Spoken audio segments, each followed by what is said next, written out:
Assalamualaikum warahmatullahi wabarakatuh. Alhamdulillahi rabbil alamin. Wassalatu wassalamu ala rasulillah wa ala alihi wa sahbihi wa man wala. Alhamdulillah, pada hari ini kita akan menyambung pelajaran akhlak kita bagi pelajar tahun 2 yang Ustaz kasihi sekalian.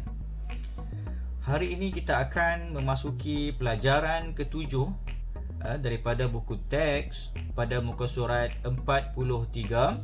Jadi Ustaz harap para pelajar yang dikasihi sekalian boleh membuka buku teks masing-masing pada muka surat 43. Kita akan membacakan mata pelajaran pada hari ini yang bertajuk Adab Memelihara Harta Benda Awam. Adab memelihara harta benda awam. Baiklah, kalau kita lihat pada gambar yang ditunjukkan dalam buku teks pada muka surat 43 itu adalah termasuk daripada harta-harta benda awam yang kita fahami sebagai harta benda awam yang perlu kita jaga bersama, dan kita tak boleh berbuat sesuka hati ataupun merosakkan harta benda awam ini kerana ianya merupakan satu kesalahan di sisi undang-undang Malaysia dan juga terutamanya di sisi Islam. Islam sangat menggalakkan kita untuk menjaga harta benda awam supaya ianya boleh digunakan bersama, dimanfaatkan bersama orang-orang lain juga. Bukan untuk kita seorang sahaja, tapi kita perlu pelihara apabila kita telah menggunakan harta benda awam ini. Kita pelihara dia supaya dia juga boleh memberi manfaat kepada orang lain, kan, masyarakat lain. Kalau dalam gambar ni ditunjukkan taman permainan, kan. Hari ni kalau kita pergi ke taman permainan, kita akan melihat ada juga kawasan taman permainan yang telah dirosakkan, kan. Kalau kita pergi dekat kawasan taman permainan yang telah dirosakkan pun, kita akan rasa tak gembira. Sebab apa? Sebab permainan di sana telah pun dirosakkan, tak boleh guna, kan. Contohnya kalau gelongsor tu berlubang sana, berlubang sini, ataupun diconteng-conteng, ataupun di gelongsor tu ada gula-gula getah, kan dah tak boleh nak main betul-betul dah. Begitu juga dengan harta benda awam yang lain seperti tandas awam, kan. Kalau kita guna dengan elok-elok, lepas guna jimatkan air, tutup balik air, jimatkan elektrik, guna dengan seperti mana kita mengguna barang kita sendiri, kita menjaga barang kita sendiri. Begitulah juga untuk harta benda awam ini. Kemudian kita lihat pada muka surat 44, kita akan memulakan bacaan pengertian harta benda awam. Baiklah, tengok dalam kotak di atas tu dia beritahu bahawa harta benda awam ialah kemudahan yang disediakan untuk kegunaan orang ramai. Nampak tak seperti mana yang Ustaz beritahu tadi? Harta awam ini adalah untuk kegunaan ramai. Jadi bila kita menggunakan harta benda awam ini, kita perlu memikirkan orang lain juga, kan. Kita tak boleh mementingkan diri kita sendiri, guna perkara itu sehingga rosak atau sebagainya, tapi kita perlulah memelihara harta benda awam ini supaya ianya juga boleh digunakan oleh orang lain. Tengok pada gambar yang pertama, diberikan contoh tandas awam seperti mana yang Ustaz sebutkan tadi. Tandas awam ini adalah untuk kegunaan bersama. Jadi kita gunalah dengan air yang jimat. Lepas kita menunaikan hajat kita, kita basuh bersih-bersih balik tandas itu supaya najis kita tidak kelihatan lagi.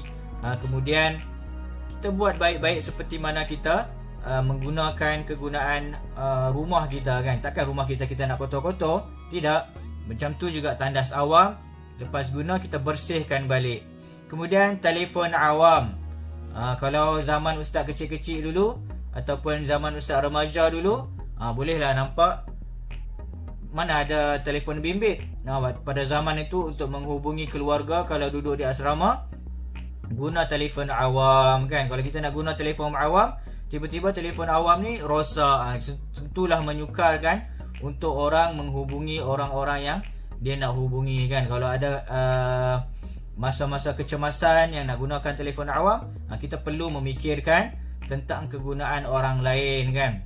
Jangan kita rosakkan telefon awam tu nampak macam tak ada apa-apa kan. Jom kita rosakkan telefon awam, tak boleh kan.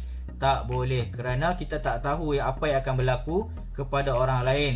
Contohnya kalau telefon bimbit dia rosak, dia perlu menggunakan telefon awam, itu adalah masa yang sangat penting untuk dia menggunakan telefon awam. Baiklah, pada gambar yang bawah tu kita melihat pondok menunggu bus stop ataupun bus stand kan. Kita melihat pada hari ini kita kadang-kadang nampak orang yang suka membuang sampah merata-rata ataupun dia merosakkan pampang tanda di pondok menunggu bas ataupun apa-apa sahaja yang dibuat yang boleh merosakkan harta benda awam. Kalau boleh kita elakkan daripada melakukan perbuatan tersebut, dan kalau nampak kita menasihati dia supaya jangan meneruskan perbuatannya itu, kerana perbuatannya itu adalah salah dan akan menyusahkan orang lain selepas ini. Baiklah, tengok gambar yang terakhir itu taman permainan kanak-kanak yang seperti mana yang telah kita bincangkan pada awal-awal tadi. Taman permainan ini juga adalah untuk kegunaan orang lain, kanak-kanak lain. Jadi bila kita gunalah secara berhemah, secara bertanggungjawab. Jadilah orang yang memikirkan tentang orang lain, tidak hanya memikirkan tentang diri kita sendiri sahaja. Baiklah, Ustaz harap secara gambaran awalnya para pelajar tahun 2 sekalian dapat memahami apa itu harta benda awam, contoh-contohnya, supaya selepas ini bila kita pergi ke sesuatu tempat, kita dah dapat kenal pasti bahawa ini adalah harta benda awam dan aku sebagai rakyat Malaysia bertanggungjawab untuk menjaga harta benda awam ini dan tidak boleh melakukan apa sahaja ataupun sesuka hati ke atas harta benda awam ini. Baik, setakat itu dahulu pembelajaran kita pada hari ini, dan Ustaz harap para pelajar sekalian boleh membuka buku tulis nota dan menulis nota pada muka surat 44 ini, senaraikan pengertian harta benda awam dan berikan contoh seperti mana dalam buku teks ini. Buat nota dengan cantik-cantik. Kalau siapa nak lukis pun boleh, tak ada masalah. Ustaz sangat mengalu-alukan dan meraihkan kreativiti kamu semua. Jadi Ustaz harap para pelajar dapat memahami dan belajar dengan seronok pada hari ini.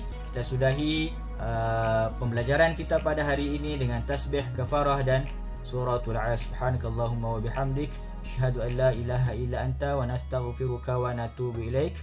Bismillahirrahmanirrahim. Wal 'asr innal insana lafi khusr illa alladhina amanu wa 'amilus solihat wa tawasaw bil haqq wa tawasaw bis sabr. Assalamualaikum warahmatullahi wabarakatuh.